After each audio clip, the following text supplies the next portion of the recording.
আসসালামু আলাইকুম। আমি সিয়াম সিদ্দিকী চলে আসলাম নতুন আরেকটি অ্যানালাইসিস ভিডিও নিয়ে।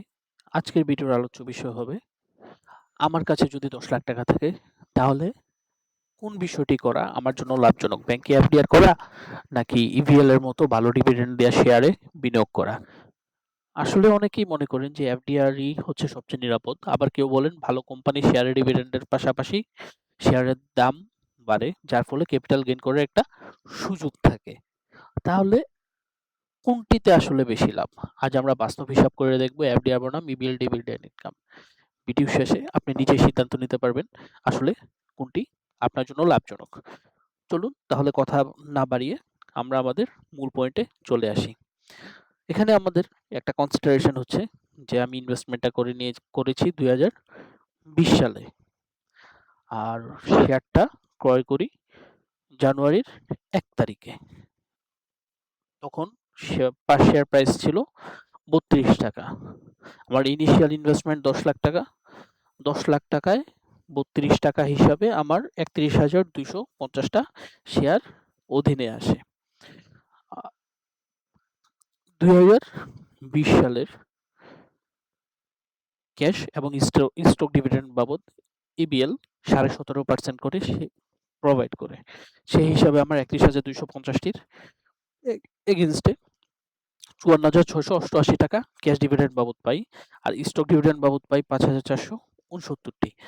এখন আমি ক্যাশ ডিভিডেন্ডের যে টাকাটি আছে সেটি আমার রেকর্ড ডেটের পরদিন রিইনভেস্ট করব। তাহলে আমার ক্যাশ ডিভিডেন্ড আমার অ্যাভেলেবেল আছে ৳৫৪,৬88। এই টাকা দিয়ে রেকর্ড ডেটের পরে আমার শেয়ার প্রাইস ছিল ৳৩০.৭০। সেই হিসাবে আমি ১৭৮১টি শেয়ার পাই।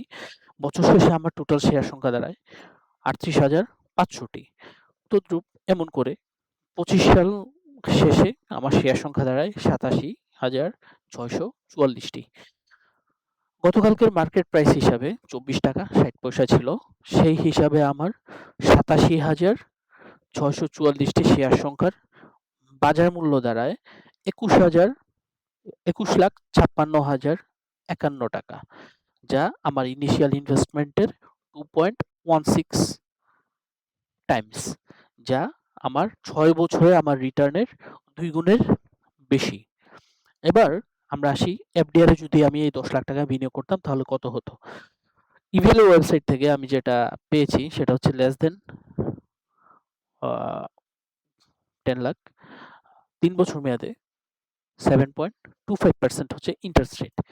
তাহলে আমার 7.25% ইন্টারেস্ট রেটে ২০২০ সালে আমার ইন্টারেস্ট দাঁড়ায় ৳৭২,৫০০ এবং আমার ইয়ার ইন ব্যালেন্স হয় ৳১০,৭২,৫০০।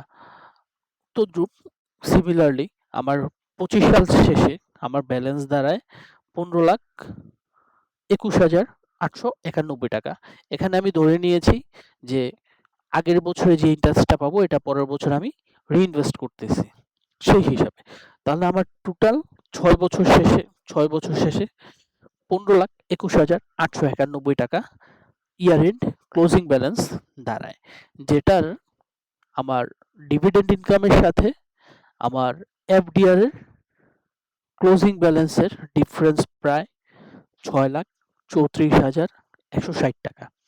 সেম ব্যাংক, সেম ডিউরেশন, কিন্তু আপনি রিটার্ন বেশি পাচ্ছেন হচ্ছে শেয়ার ইনভেস্টমেন্ট করে।